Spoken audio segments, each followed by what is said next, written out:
तस्य भगवतो अर्हतो सम्मा संबुद्धस्य। सर्वप्रथम उन तथागत अरहत सम्यक संबुद्ध भगवान बुद्ध जी को मेरा नमस्कार हो एवं मेरे आचार्य गुरुवरे गुरु के चरणों में मेरा सादर नमन हो। नमो बुद्धाय। आज आप लोगों को एक अद्भुत कथा सुनाने वाले हैं। अद्भुत से भी अद्भुत है। ये कथा हमारे भगवान बुद्ध की अंतिम जन्म की कथा है।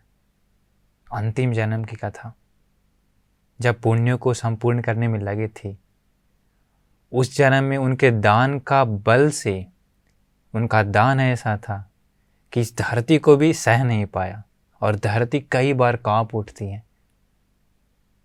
उन बोधिसत्व के दान के कारण। ये कथा सुनने के बाद आपको आश्चर्य लगेगा, अद्भुत लगेगा। ये सुंदर है, अति सुंदर है।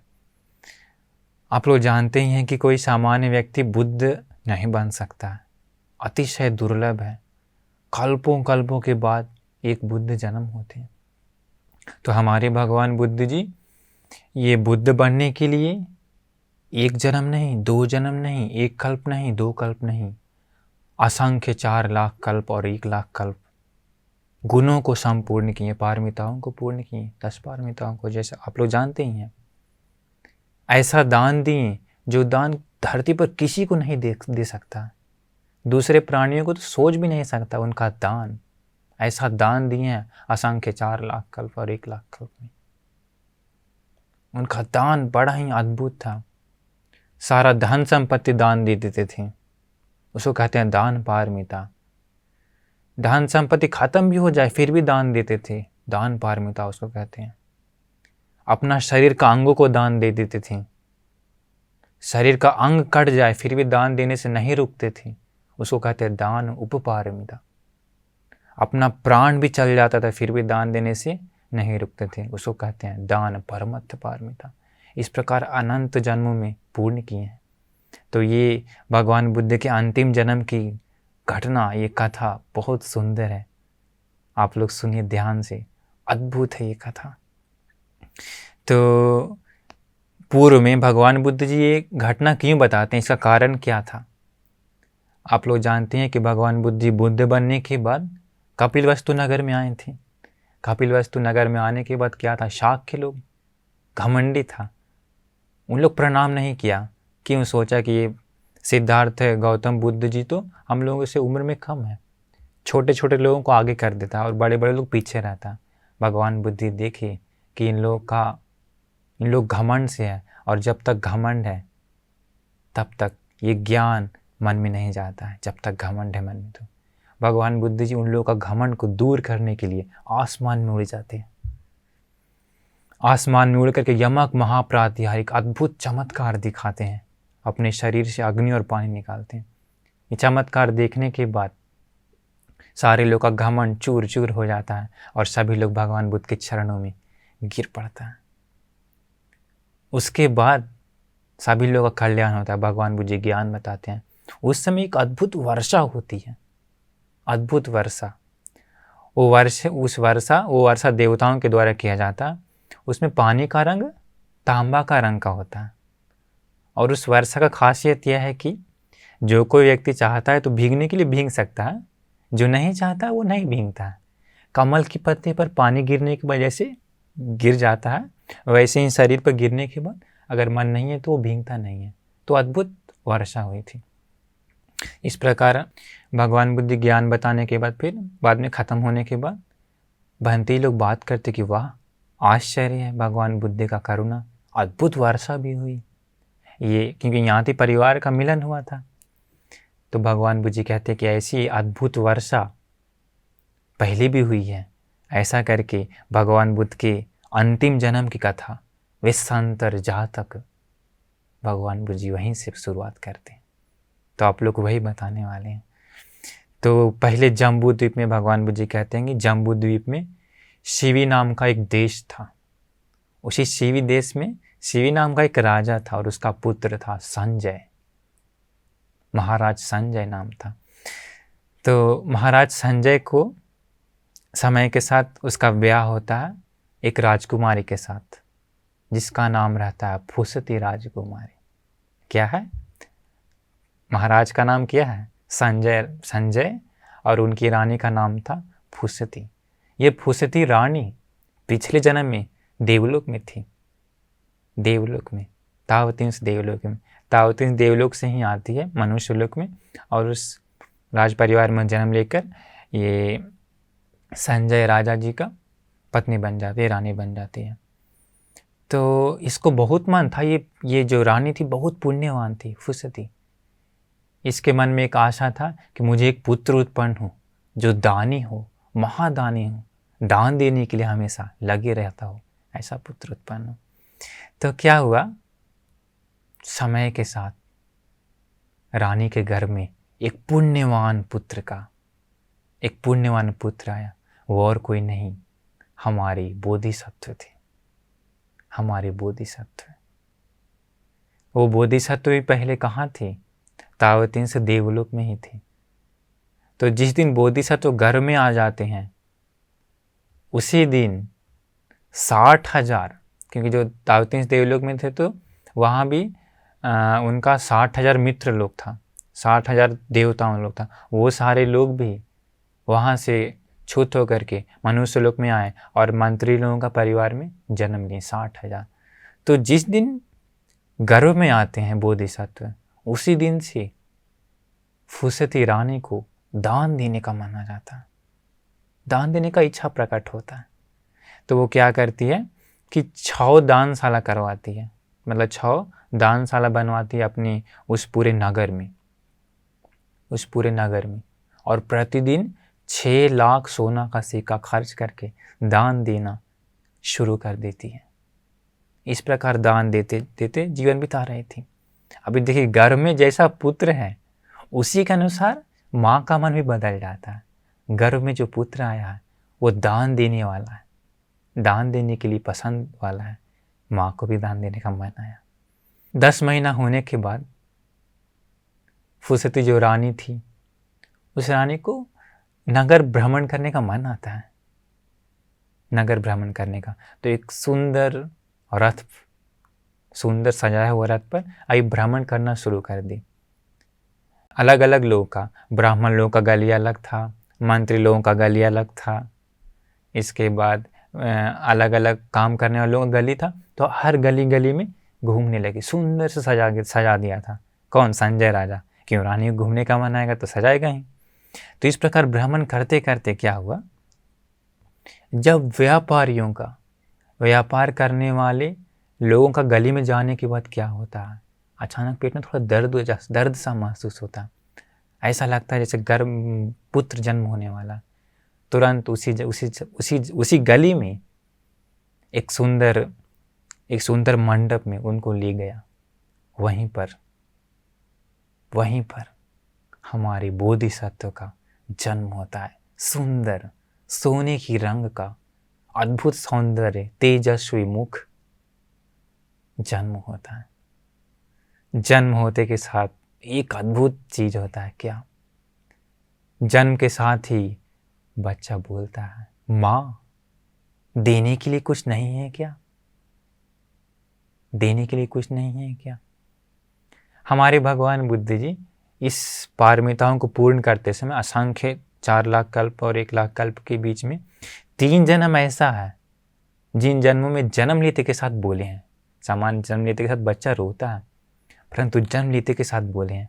एक है उम्मग के जातक में, जन्म लेते के साथ उनके हाथ में औषध होता है, मुट्ठी बांधे रहते हैं। माँ पूछती है, पुत्र तुम क्या लाया है? वो बच्चा कहता है, माँ ये औषध है, इसे पत्थर पर घिस करके जिसको लगाएंगे तो उसका सारा बीमार दूर हो जाएगा। तो जन्म के साथ ही औषध लेकर के आया, इसलिए उसका नाम उस समय महौषध पड़ता है, वो उम्मग के जातक में। और फिर इस जन्म में जन्म लेते के साथ बोले क्या कि दान देने के लिए कुछ नहीं है। और एक अंतिम जन्म में, जिस जन्म में बुद्ध बनने वाले थे, जन्म लेते के साथ कहते हैं, अग्गु हमस्मिन् लोकस्य जेठ्य हमस्मिन् लोकस्य, सेट्ठो हमस्मिन् लोकस्य अयमन्तिमा जाति नत्थिदानि पुनर्भवति। आप लोग तो इसका अर्थ जानते ही हैं, ये मेरा अंतिम जन्म है करके। तो इस 3 जन्मों में हमारे बोधिसत्व जन्म लेते के साथ बोले हैं, जो आश्चर्य है, अद्भुत है। तो माँ को बोला, बच्चा अब कितना छोटा बच्चा होगा, तो बोला कि माँ देने के लिए कुछ नहीं है क्या? माँ क्या की, 1000 सोना का सिक्का भरा हुआ एक थैली, छोटा सा बैग उसके पास रख दिया। अरे बच्चा का तो हाथ छोटा है। बच्चा क्या किया, दाई माँ जो रहती है बच्चों को देखभाल करने वाला, दाई माँ के साइड ऐसे धक्का देने लगा। तो माँ समझ गई कि अरे ये बच्चा ये सारा उसको दान देना चाहता है, तो दाई माँ को 1000 दान दे दिया। जन्म लेते के साथ दान दिया, जन्म लेते के साथ। तो व्यापारियों के गले में जन्म लेने के कारण उसका नाम रखा गया क्या, विश्वांतर, राजकुमार विश्वांतर। तो इस प्रकार जन्म हुआ। और एक आश्चर्य बात क्या हुआ, जन्म होते के साथ इस बच्चे का पुण्य का बल से, देखिए भाग्यशाली बच्चा बड़ा ही अद्भुत होता है। भाग्यशाली बच्चा का जन्म के साथ साथ कभी कभी बहुत घर में धन वैभव सब बढ़ जाता है। तो इस बच्चे के जन्म के दिन ही एक आकाश से जाने वाली एक हथनी, एक सफ़ेद पूरा का पूरा श्वेत रंग का एक हाथी राजा के राज उद्यान में डालकर चला गया। तो इस प्रकार बच्चे का जन्म हुआ। अभी बहुत सुंदर से खुशी खुशी बच्चा बड़ा होने लगा। 1 वर्ष की आयु में जब बच्चा का वर्ष, विश्वांतर राजकुमार का वर्ष 1 साल था, तो उसका पिताजी संजय, महाराज संजय, 1 लाख सोना का सिक्का से बनाया हुआ एक सुंदर आभरण था, एक सुंदर श्रृंगार था, आभूषण था, जो अपना बच्चा को भेजा पहनाने के लिए। बच्चा 1 साल का, 1 साल का मतलब नॉर्मल है। क्या किया वो बच्चा, वो दे दिया अपना दाई माँ को। अभी दाई माँ नॉर्मल एक उतना महंगा नहीं लेता, वो डर गई। महाराज के पास जाके बोली कि महाराज देखिए ना ऐसा बात है, दे रहा। हाँ कोई बात नहीं, मेरा पुत्र दे रहा है ना, ले लो। ले लिए। इस प्रकार 9 बार उसका पिताजी महंगा महंगा बेचता है आभूषण अपने पुत्र के लिए। बचपन में जब 1 वर्ष की आयु था, 9 बार दान देता है, 9 बार दान देता है। अद्भुत है। इस प्रकार बच्चा धीरे धीरे बड़ा होने लगा। फिर क्या हुआ, जब राजकुमार विश्वांतर का आयु 8 वर्ष की हुई, 8 वर्ष के समय में एक दिन लेटे रहते समय एक अद्भुत चिंतन उसके मन में आता। क्या दिखते हैं हम लोग। राजकुमार विश्वांतर सोचते हैं कि अगर कोई मेरे पास आकर के मेरा ये दोनों आंखें मांगेगा तो मैं इन आँखों को निकाल करके, आप लोग ताल का फल देखे हैं, ताल का फल जब कच्चा रहता है तो काटने के बाद उसके अंदर जो रहता है वो मीठा लगता है, उसको कैसे निकालते हैं। वो सोचता है कि उसी प्रकार वो फल को निकालना जैसा मैं इन आँखों को निकाल करके दे दूंगा। अगर कोई मेरे इन हाथों को मांगेगा तो इन हाथों को काट करके मैं दे दूंगा। अगर कोई ये शरीर का मांस मांगेगा तो मैं तलवार से अपने मांस को काट करके दान दे दूंगा। कितना साल का बच्चा, 8 साल का बच्चा। और वो सोचते हैं कि अगर कोई मेरा इस हृदय को मांगेगा तो, दिल को मांगेगा तो मैं अपने छाती को चीर करके ये दिल को निकाल करके दे दूंगा। अगर कोई मेरा प्राण मांगेगा तो मैं अपना प्राण दे दूंगा। ये अद्भुत में झूठा मूठा चिंतन नहीं, अद्भुत सोच, अद्भुत चिंतन के दान का चिंतन। ये दान का चिंतन ये धरती माता को भी महसूस हुआ। ये धरती थर थर कांपने लगी, धरती डोलने लगी। आसमान में बिजली कड़क उठी, वर्षा की बूंदें गिरने लगी, चारों दिशाओं में हवाएं बहने लगी, देवताओं साधुकार दी। तो देखिए अद्भुत चिंतन दान का, क्योंकि हमेशा दान देने में उनका पसंद था। इस प्रकार और धीरे धीरे बड़े हुए। अभी राजकुमार विश्वांतर की आयु 16 वर्ष की हो गई। सभी शिल्पों में पारंगत हुए। सारे शिल्प को सीख लिए। पिताजी महाराज सोचे कि मैं अपने बच्चे को अभी राज्याभिषेक करना चाहिए, तो अपने बच्चे को राज्याभिषेक कर दी, राजा बना दी 16 वर्ष की आयु में। उस समय मध्य राजकुल से एक सुंदर राजकुमारी को लेकर के आया, जिसका नाम था मद्दी, राजकुमारी मद्दी। अद्भुत सौंदर्य था, एक अप्सरा के रूप की भांति उसका सौंदर्य था। सामान्य मनुष्य की तरह वो दिखती नहीं थी, पर थी वो मनुष्य, इतना सुंदर। तो उस सुंदर राजकुमारी से विवाह हुआ यह राजकुमार वेशंतर का। अभी राजा भी बन गए। अभी राजा बन जाने के बाद ये राजकुमार अभी महाराज वेशंतर हो गए, राजा बन गया। धन तो है, अभी पूरा दान देना शुरू कर दिए। नगर में बहुत बड़ा बड़ा 6 दानशाला का निर्माण करवाए पूरे देश में, मतलब उसी नगर में, मुख्य नगर में। इसके बाद प्रतिदिन 6 लाख सोना का सिक्का खर्चा करके वो दान देना शुरू कर दिए। उनका मन हमेशा दान देने में ही लगा रहता था। कभी भी कोई मांगने आता था तो कभी भी वो ऐसा नहीं कहते थे कि मैं नहीं दूंगा या मुश्किल है, दान देते रहते थे। दान देने में ही उनका मन रमता था। तो समय के साथ उनको पुत्र का लाभ हुआ, महाराज वेशंतर को। कौन जन्म दी? मद्दी रानी जन्म दी एक सुंदर पुत्र को। सौंदर्य रूप था उसका। जन्म होते के साथ एक सोना का जाली में उसको स्वीकार करता है, मतलब लेता है।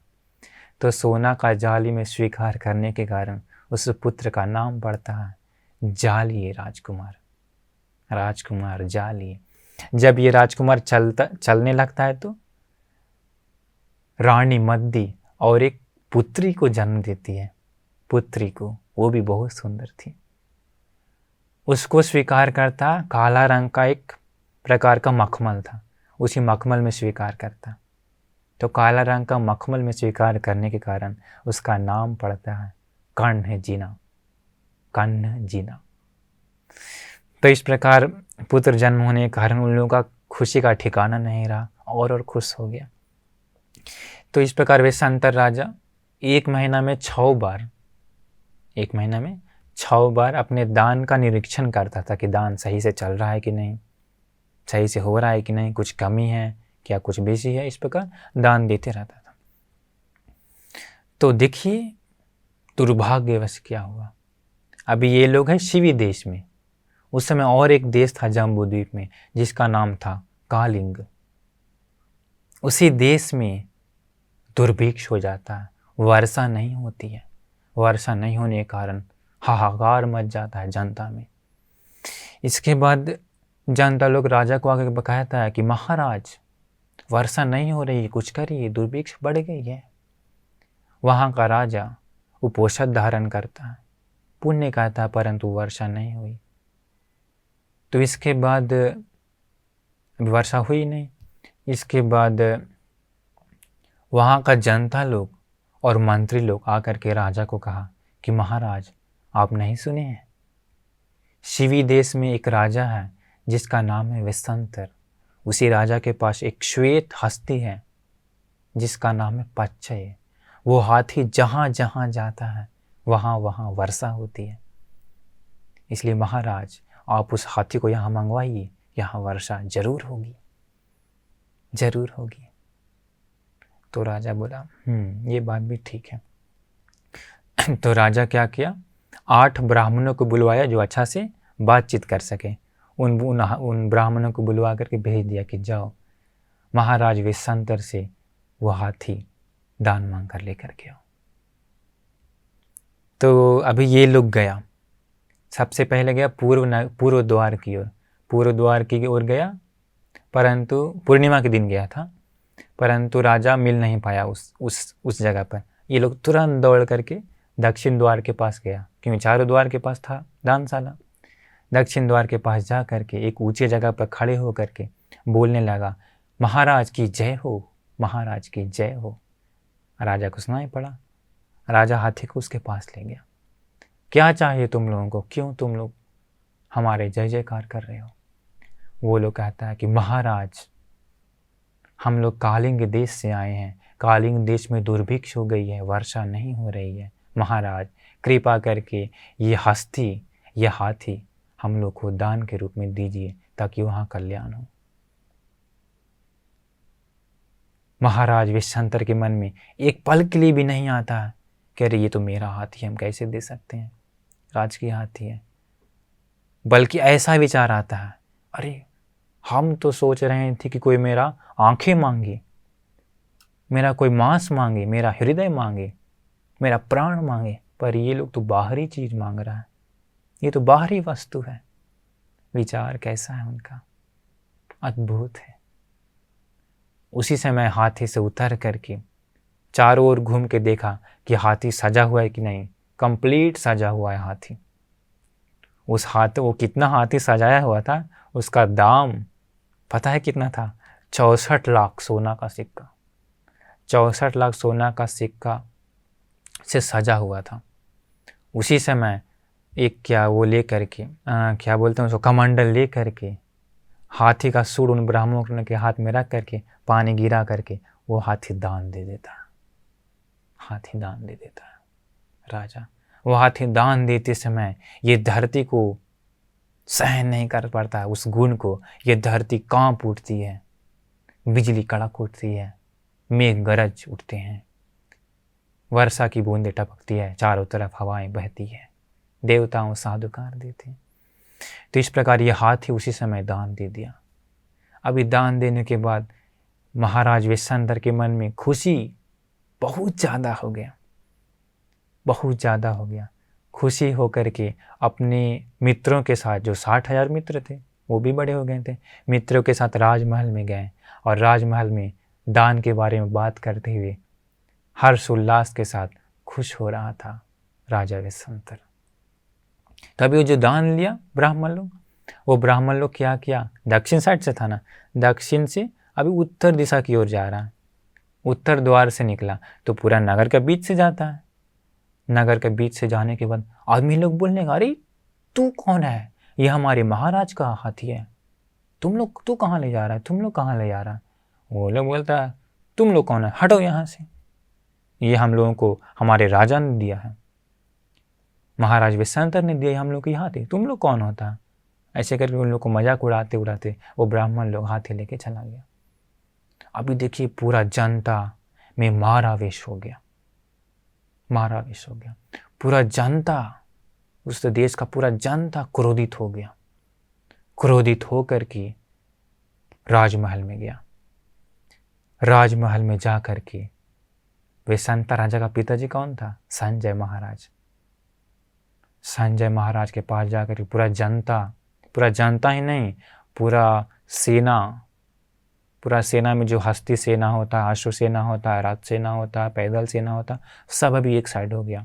जा कर के महाराज के पास, संजय महाराज के पास बोलने लगा कि महाराज, ये विश्वामित्र, आपका पुत्र विश्वामित्र इस देश को नष्ट करने वाला है, इस देश को खाने वाला है। अगर ये विश्वामित्र यहाँ रह गया तो ये देश बर्बाद हो जाएगा। राजा पूरा डर गया, क्यों, पूरा जनता सब एक साइड क्रोधित हो उठा ना। अभी राजा सोच रहा है कि लगता है अब हमारा बेटा को मार देगा इन लोग। सारा जनता बोलने लगा कि महाराज, जल्दी ही कोई निर्णय नहीं लिए तो ये सब हम सब मिल करके आपको और आपका पुत्र को हम लोग दबोच लेंगे। अभी डर गया। अभी संजय बोल रहा है, महाराज संजय बोल रहा है कि अरे वो मेरा बेटा है, मैं अपने इकलौते बेटे को, इतना प्यारा बेटे को मैं कैसे मार सकता हूँ। तो जनता बोलता है, नहीं नहीं, उसको मारना नहीं है, उसको राज्य से निकाल देना है, राज्य से निकाल देना है। और वंकगिरी नाम का पर्वत था हिमालय साइड में, वंकगिरी में उसको पलायन करना है, वनवास करना है उसको यहाँ रहने का अनुमति नहीं है। राजा ये सुन के थोड़ा, राजा के मन में चैन आता है कि अरे कम से कम मेरा पुत्र को मारने के लिए तो नहीं ना बोल रहा। अभी देखिए, जो दान लेता था, जो राजा विश्वामित्र से दान लेता था, वही जनता अभी क्रोधित हो गया। अभी वो दान, वो जो विशंतर राजा किसका हाथी दान दिया? जनता लोग का हाथी था? नहीं। राजा संजय का हाथी था? नहीं। उसके पुण्य से ही ना वो जन्म लिया था वो हाथी। जिस दिन जन्म हुआ था उसी दिन वो हाथी आया था, उसके पुण्य से था, अपना हाथी दान दिया। परंतु देखिए ये संसार वैसा ही है, हजारों मदद करिए परंतु वही जनता अंतिम में क्रोधित हो उठती है। ये संसार का स्वभाव वैसा ही है। सामान्य देखिए माँ पिता लोग बड़े खुशी से अपने बच्चे को पालते हैं, पोसते हैं, बड़ा करते हैं। अंत में एक दिन वही बच्चा माँ पिता के विरुद्ध खड़ा हो जाता है, क्रोधित होता है। यही संसार है। हम सभी लोग इस दुनिया में जिसको बहुत प्यार करते हैं, बहुत प्रेम करते हैं, अंत में कभी कभी वही प्रेम करने वाला व्यक्ति ही विरुद्ध खड़ा हो जाता है, क्रोधित हो उठता है। यही संसार है। संसार में कभी भी साधारण नहीं होता। जिसको हमेशा मदद करते हैं अंत में वही क्रोधित हो उठता है। यही संसार है। तो जिन लोगों को मदद किए राजा विशंतर, वही लोग क्रोधित हो उठा। राजा बोला ठीक है, संजय राजा बोला ठीक है, हम उसको निकाल देते हैं। इसके बाद महाराज संजय एक मंत्री को बुलाया, बोला जाओ जा करके हमारे पुत्र को संदेश भेजो कि कल उसको वंकगिरी पर्वत पर उसको वनवास के लिए निकलना होगा। पूरा जनता का यही आदेश है, पूरा देश का यही आदेश है, मेरा भी आदेश है। तो अभी वो मंत्री, उस समय क्या था, कुछ अशुभ समाचार सुनाना। वो मंत्री क्या क्या सफ़ेद वस्त्र पहन लिया, बालों को भिगो लिया। उस समय राजा विशंतर अपने 60,000 मित्रों के साथ खुशी खुशी बातें कर रहा था। ये गया, बोला महाराज की जय हो, मुझे सबसे पहले अभय दान दीजिए इस अशुभ समाचार को सुनाने के लिए। ठीक है, अभय दान देता हूँ, क्या है समाचार? महाराज, पूरा जनता आपके विरुद्ध खड़ी है, आपको कल इस देश से निकाला जा रहा है, आपको वनवास के लिए जाना होगा, वंकगिरी नाम का पर्वत पर जाना होगा, उस वन में जाना होगा। ये पूरे जनता का आदेश है और महाराज का भी आदेश है। अमात्य, मेरा क्या गलती है? मैंने क्या गलती किया? मेरा अपराध क्या है? महाराज विशंतर जी, आपने जो हाथी दान दिया, वो हाथी दान देने के कारण ये पूरे देश के लोग क्रोधित हो उठे हैं, उसी के कारण आपको देश से निकाला जा रहा है। राजा विशंतर बोलता है ठीक है, ठीक है, कोई बात नहीं, मैंने दान दिया, मैंने गलती किया, कोई बात नहीं। अभी देखिए राजा विशंतर क्रोधित नहीं हुआ। अद्भुत है बोधिसत्व की गुण। ठीक है बोला, परंतु बोला मुझे और एक दिन दो। जा करके महाराज से और जनता से कहा कि मुझे और एक दिन चाहिए, कल मैं सप्त शतक नाम का दान देना चाहता हूँ। मतलब कि 700 हाथी, 700 घोड़ा, 700 बकरी, भेड़, गाय, सोना, दास, दासी, स्त्री, इस पर सब सारा चीज़ 700 दान देना चाहता हूँ। इसलिए मुझे कृपा करके एक दिन और चाहिए, जा करके कह दो। इसके बाद मैं परसों सुबह निकल जाऊंगा। देखिए फिर भी दान का मन है। राजा विशंतर अद्भुत राजा है। जो लोग देश से निकाल रहा है उन्हीं लोगों को फिर से दान। तो इस प्रकार वो मंत्री को चला दिया। मंत्री जाके राजा को बोल दिया, ठीक है करके वो भी बताया। इसके बाद जो 60,000 अपना मित्र मंत्री लोग था, 60,000 को बोला कि जाओ जा करके उस दान के लिए तैयारी करो, क्यों 700 सब तैयार करना, सारा तैयारी करो, मैं कल दान दूंगा वो। तो अभी इसके बाद ये राजा विशंतर अपनी पत्नी कौन थी, मद्दी देवी, रानी मद्दी के पास गई। रानी मद्दी के पास जा कर के कहते हैं कि देवी, तुम्हारे पास दहेज में मिला हुआ सामान है ना? बोलता है कि जी स्वामी, जो हमारे देश से मिला था वो सब वैसे ही रखा हुआ। तो देवी, उन सबको खजाना के रूप में छिपा दो, खजाना के रूप में छिपा दो। देवी मद्दी को, रानी मद्दी को होता है, महसूस होता है, अरे ऐसा बात तो आज तक कभी नहीं बोला, हमेशा बोलता है दान दो दान दो दान दो, पर ये क्या, आज ये कह रहा है खजाना बनाओ छिपा दो, ये क्या। वो बोलती है अपने स्वामी से, स्वामी आप ये क्या कह रहे हैं। हाँ मद्दी, छिपा दो मतलब कि उसे दान दो। जो दान दे देते हैं तो वही अपना जीवन में जन्मों जन्म के लिए खजाना के रूप में बन जाता है वो पुण्य, इसलिए वो सब दान दो। इसके बाद मद्दी, तुम चाहो तो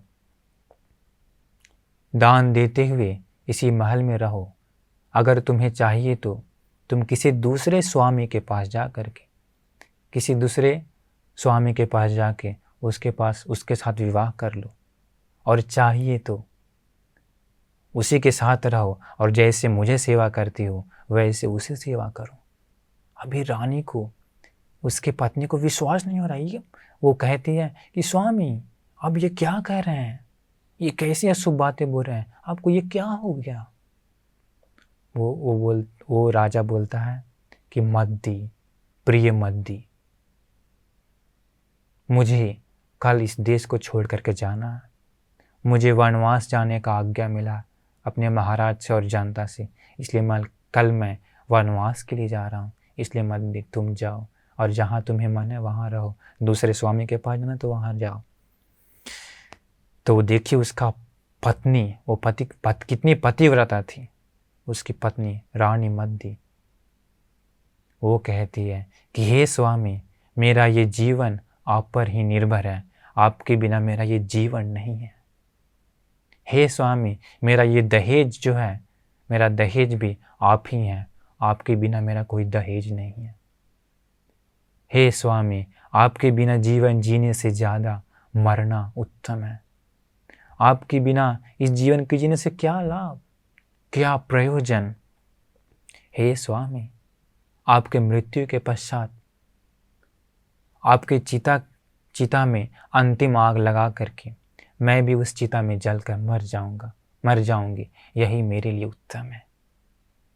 हे स्वामी जैसे जंगल में हाथी की प्रिय पत्नी उस हाथी के पीछे पीछे जाती है हथनी, मैं भी आपके पीछे पीछे आऊँगी, आपके परछाई के जैसा, और आपके साथ रहूँगी, वही मेरे लिए उत्तम है। हे स्वामी आप ऐसा मत सोचिए कि मुझे कोई दुख होगा, मुझे कोई दुख नहीं होगा। हे स्वामी आपके नहीं होने के कारण ही मुझे दुख होगा, मैं आपके साथ रहूँगी तो वही मेरे लिए होगा, मेरे लिए उत्तम है। मैं आपके साथ खुशी से रहूँगी, मैं भी आपके साथ वनवास भी चलूँगी और अब ये पुत्र भी जाएगा। तो इस प्रकार अपना बोल रही थी, अपना गुण देखिए कैसा है उस पत्नी का। तो तब तक ये संदेश राजा विश्वामित्र के माँ को भी चला गया था। क्या नाम था? फुसती, राजमाता फुसती। वो दौड़ करके आती है विश्वामित्र राजा के महल में। तो आने के बाद ये बातें सुनाई देता है, किसका? राजा विश्वामित्र का और मद्दी देवी का। वो सुन करके बहुत रोने लगती है। राजा विश्वामित्र को कहती है कि रुको रुको, मैं जा करके अपने पति से, मतलब कि महाराज से बात करती हूँ। वो जाके कहता है, वो राजमाता किसको? महाराज संजय को, कि अरे आप ऐसा क्यों कर रहे हैं, हमारे पुत्र को जंगल में क्यों भेज रहे हैं? तो राजा कहता है, संजय राजा, कि क्या तुम नहीं सुनी हो पुराने परंपरा में कि राजा लोग अपने बेटे को वनवास में भेजता है सुधरने के लिए? क्या करेंगे, जनता पूरा क्रोधित हो उठी है, जनता बोल रहा है सब, हम क्या कर सकते हैं, भेजना पड़ेगा। तो इस प्रकार बोलता है। तो ठीक है, क्या करें। दोनों महारानी भी बहुत रोती रहती है, राजमाता बहुत रोती है, बहुत रोती है, पूरा राजमहल रोने लगता है। तो फिर अगले दिन होता है। अगले दिन फिर क्या है, वो दान तैयार हो जाता है। तो राजा विश्वामित्र अपने 60,000 मित्रों को अमात्यों को कहता है कि आज एक अलग ही उपदेश है। वो क्या है? आज दान देते समय अपने चेहरा को दुखी मत करना, चेहरा को खराब मत करना। क्यों? किन लोगों को दान दे रहे हैं? जो लोग मेरे विरुद्ध खड़े हैं, जो लोग मुझे देश से निकाल रहे हैं उन्हीं लोग को दान देना। देखिए कैसा उपदेश, दान दो प्रसन्न मन से। इस प्रकार ये दान हो जाता है। सब लोगों को 700 चीज सब दान दे देते हैं। दान देने के पश्चात और एक होता है 700 हाथी दान देना, मतलब छोटा बात है। 700 घोड़ा, बकरी, गाय, धन दौलत, स्त्री पुरुष, नौकर चाकर, 700 दान दिया।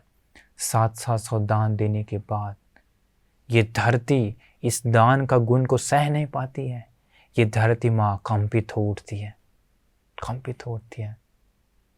आसमान गरज उठता है, बादली गरज उठती है, बिजली कड़कती है, हवा बहते हैं, बारिश की बूंदें गिरने लगती है।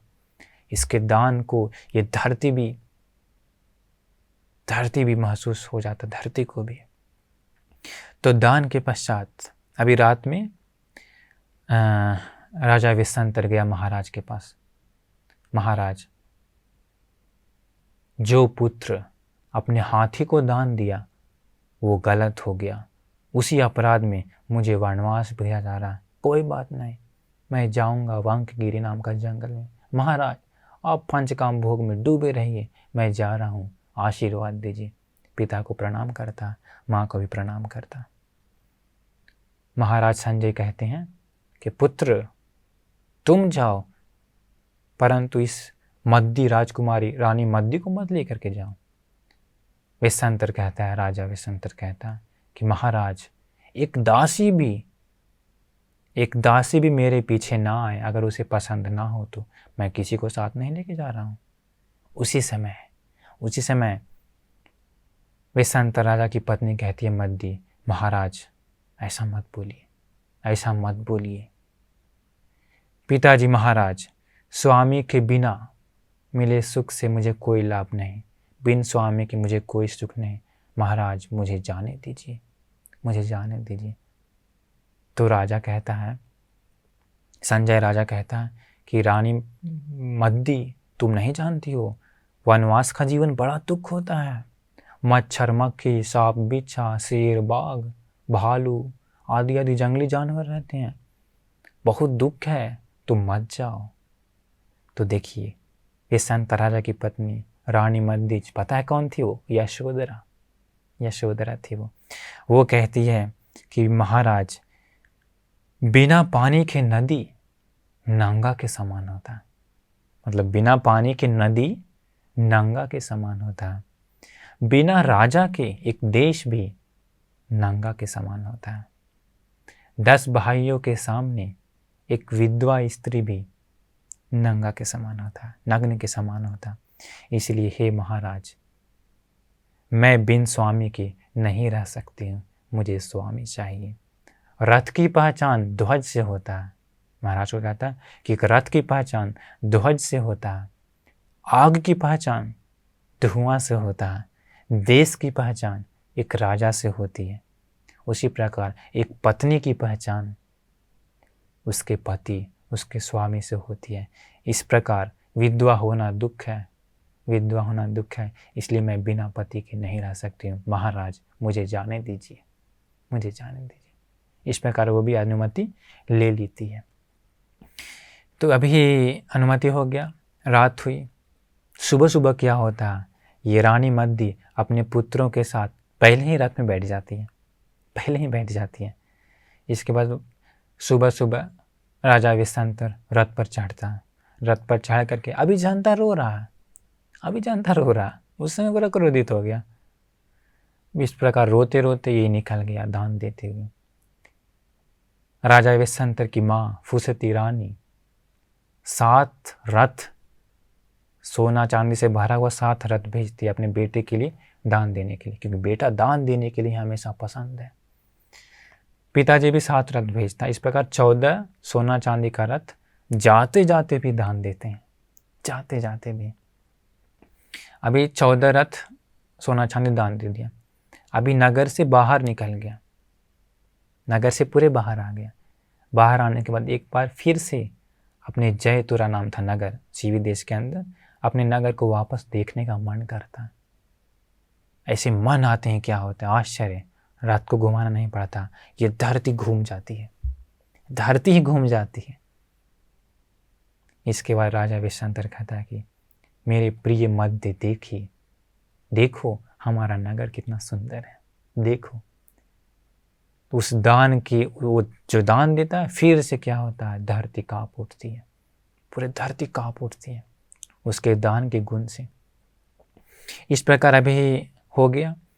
अभी दान के बाद फिर जाने लगे जंगल के लिए, वनवास के लिए। और क्या हुआ, सप्तशतक दान हुआ था 700 का, उस दान में 4 ब्राह्मणों को आ नहीं पाया। वो लोग को भी सुनने में आया कि राजा विश्वामित्र वनवास जा रहा। वो लोग दौड़ते दौड़ते आया, किसके पीछे, राजा विश्वामित्र के पीछे। राजा विश्वामित्र पहले ही बोल दिया था पत्नी को कि मेरी प्रिय मद्दी, तुम पीछे देखते रहना, शायद पीछे से कोई मांग करके फिर से कोई आ सकता, तो बोलना मुझे आएगा। तो पीछे देखते जा रही थी। जाते समय बोलते, स्वामी स्वामी 4 ब्राह्मण आ रहा है। रथ रोकता, ब्राह्मण लोग आते हैं, क्यों आए हो, मुझे ये अश्व चाहिए। 4 अश्व था रथ में लगा हुआ। कोई बात नहीं, 4 अश्व को दान दे दिया। कभी भी दान देने के बाद उनके मन में दुख नहीं आया कि अरे इतना क्यों मांगता, क्यों अब भी क्यों मांग रहा है, कभी भी दुख नहीं आया। 4 अश्व को दान दे दिया। वो लोग अश्व ले गए। 4 देवता 4 हिरण का रूप लिया। अभी हिरण का रूप लेकर के रथ को खींच के लेके जा रहा था, लेकिन हिरण किसी को दिखाई नहीं देता था। और एक आदमी आया, राजा से रथ मांग लिया। ये राजा रथ दान दे दिया। रथ दान देने के बाद वो जो हिरण थे वो लोग गायब हो गए। अभी पैदल राजा बोलता है अपनी पत्नी से, प्रिय मद्दी, ये राजकुमार जाली थोड़ा भारी है, लड़का है ना, इसे मैं गोद उठाता हूँ, तुम कान्हे जिना को गोद उठाओ, वो हल्की है। अभी गोद में उठा करके जा रहा है, कहाँ, जंगल के लिए।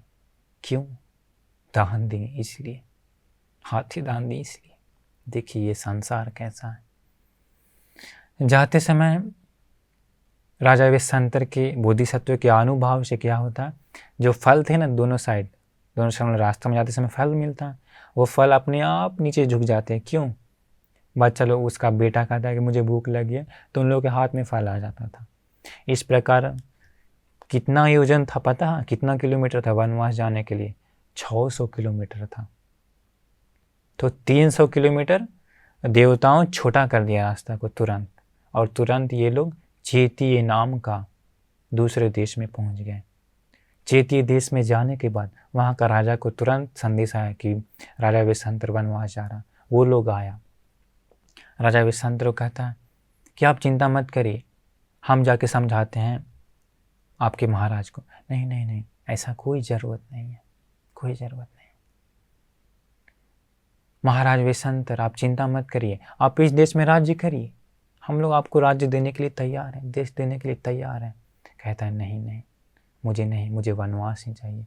इस प्रकार अगले दिन वनवास के लिए निकल गया, और 300 किलोमीटर, इस प्रकार 600 किलोमीटर दूरी पर था वो वांकगिरी नाम का जंगल, वहाँ चला गया। वहाँ जाने से पहले देवराज शक्र जी एक पोखर के दोनों साइड में 2 कुटिया का निर्माण करवाए, चारों तरफ फल का पेड़ लगा दिया अपने चमत्कार से, और जितना भी जंगली जानवर था वो सबको हटा दिया। जो चेती देश का जो मेन राजा था, वो जंगल की एंट्री जगह पर एक सैनिक को रख दिया कि बाय मिस्टेक अगर कोई आए तो अंदर मत जाने देना, अंदर विश्वामित्र राजा रहता है इसलिए। इस प्रकार अभी जा करके विश्वामित्र राजा कुटिया में गया, सबसे पहले खुद तपस्वी का रूप धारण कर लिया। इसके बाद उसकी पत्नी भी तपस्वी का रूप धारण कर ली, और बच्चे लोग भी तपस्वी का रूप धारण कर लिए। इसके बाद राजा विश्वामित्र कहता है कि प्रिय मद्दी, मुझे एक वरदान चाहिए तुमसे। क्या, कभी भी अनुचित समय पर मेरे कुटिया में मत रहना, क्योंकि अभी हम लोग ब्रह्मचारी हैं। ठीक है कहती है। वो भी कहती है कि स्वामी आप यहाँ आराम से रहिएगा, फल ये सब हम लेकर के आएंगे, आप नहीं। इस प्रकार वो लोग जंगल में रहने लगे सेवा करते हुए। अभी ये रानी कौन, इसकी पत्नी मद्दी, फल ये सब लाती है, ला करके सारे लोगों को देखभाल करती है। तो इस प्रकार होते समय क्या हुआ, और एक बात हुआ, देखिए कितना प्रॉब्लम आता है। कलिंग देश था जहाँ वर्षा रुक गई थी, वहाँ एक ब्राह्मण था जिसका नाम था जूजक ब्राह्मण। वो ब्राह्मण 100 सोना का सिक्का कमाया और एक घर में रख दिया था, और फिर से कहीं गया। वापस आने के बाद क्या हुआ, उस घर में सोना का सिक्का नहीं है, खर्च हो गया। तो वो लोग एक सुंदर, उसका एक बेटी थी, नाम था अमितापा। वो अमितापा बेटी दे दी बूढ़े ब्राह्मण को। एक बूढ़ा ब्राह्मण खुशी खुशी एक जवान लड़की को घर ले गया। तो लड़की जवान है और उसका स्वामी बूढ़ा है। तो क्या था ना, पानी लाने के लिए जाते समय, नदी पर जाते समय दूसरे लोग, गांव के लोग मजाक उड़ाता था, ये देखो बूढ़ा को सेवा करते रहती है करके। उसको अच्छा नहीं लगा। एक दिन घर आके बोली अपने ब्राह्मण से कि हम अब नहीं रहेंगे घर में। क्यों सुंदरी, क्या हुआ तुम्हें? वो कहती नहीं, हमको अब इतना काम नहीं कर सकता, हमको नौकर चाहिए। अरे नौकर कहाँ से लाएं? वो कहती है अरे जानती नहीं हो, वहाँ जाओ, वे संतर राजा भी जंगल में है, उसका 2 बेटा है, नहीं एक बेटा एक बेटी है, जाके दान में मांग के लेके आओ। बोलता है ठीक है जाता हूँ करके। अभी वो रास्ता पूछते पूछते किसी तरह से आ गया, कहाँ? उसी जंगल के द्वार पर। द्वार पर कौन था? एक सैनिक तैनात था। हाँ आ गया तुम अभी मांगने, रुको, तीर से मारने लगा। वो ब्राह्मण बोलता नहीं नहीं नहीं, हम उसको मारने नहीं आए, मांगने नहीं आए, हम एक शुभ संदेश देने आए। देखिए झूठ बोलता। क्या?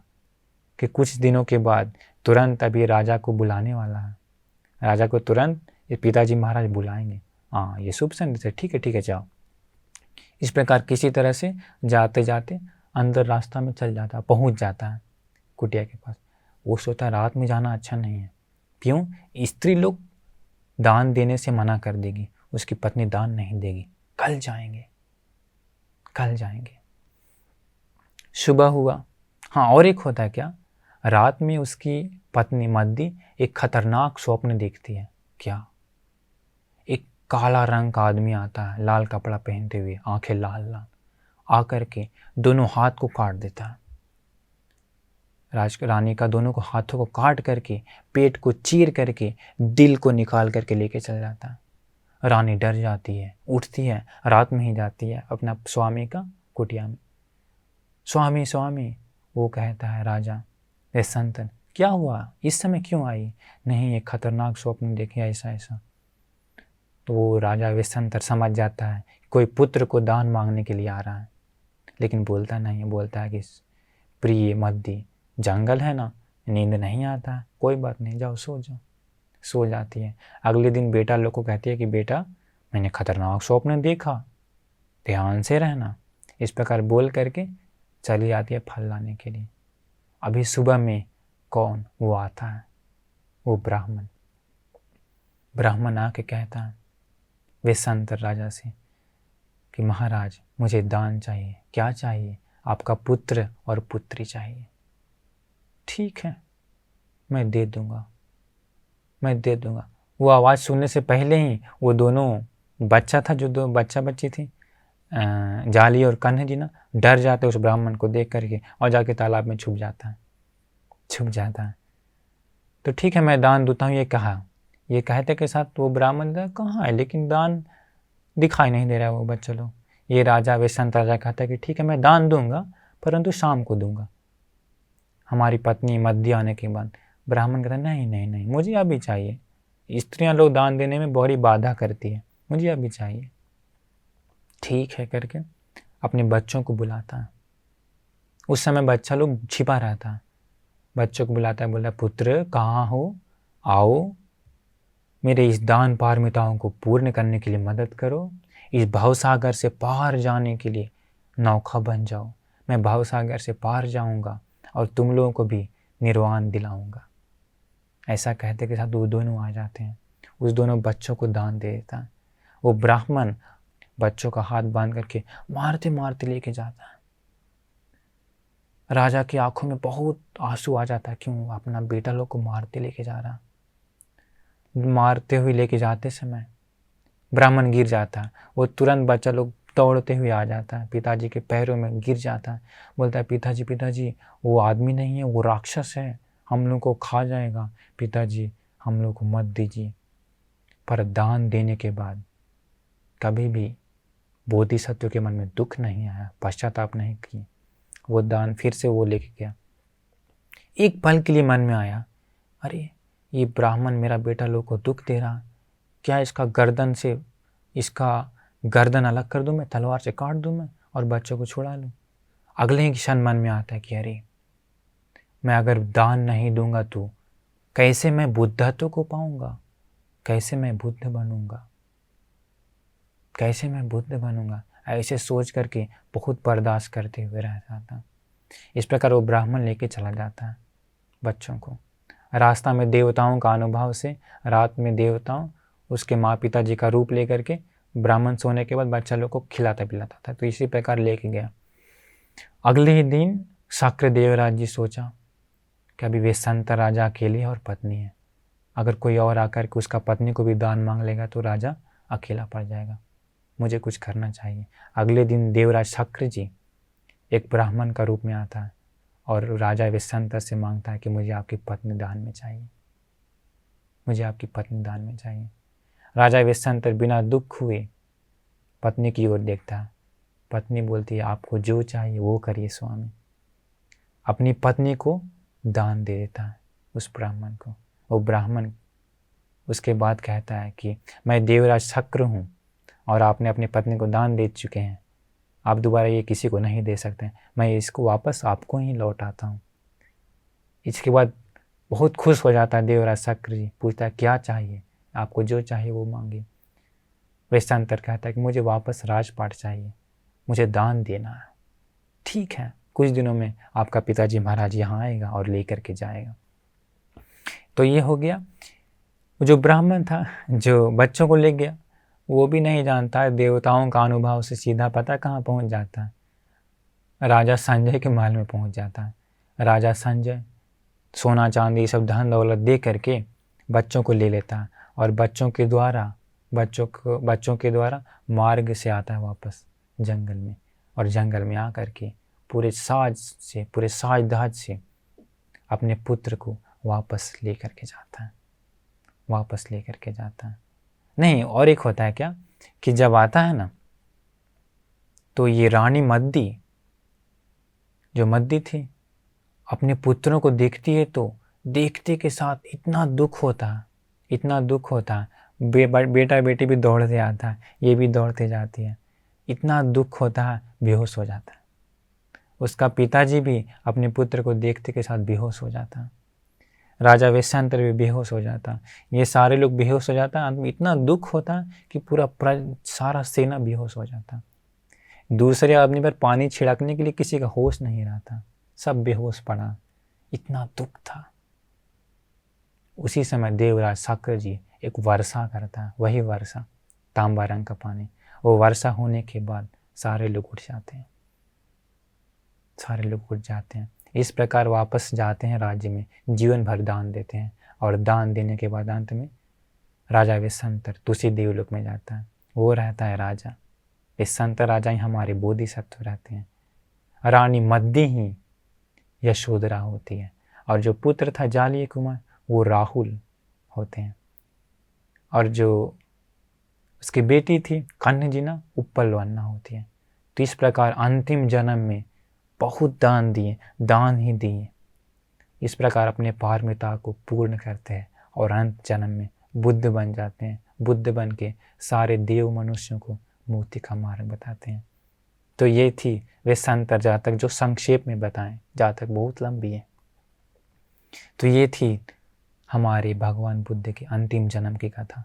देखिए ये दान कैसा है, दान से ही बुद्ध बन गए अंत में। तो ये हमारे बोधिसत्व की कथा थी। इसलिए आप लोग प्रसन्न हो जाइए कि हमारे भगवान बुद्ध जी का जीवन की कथा ऐसा है।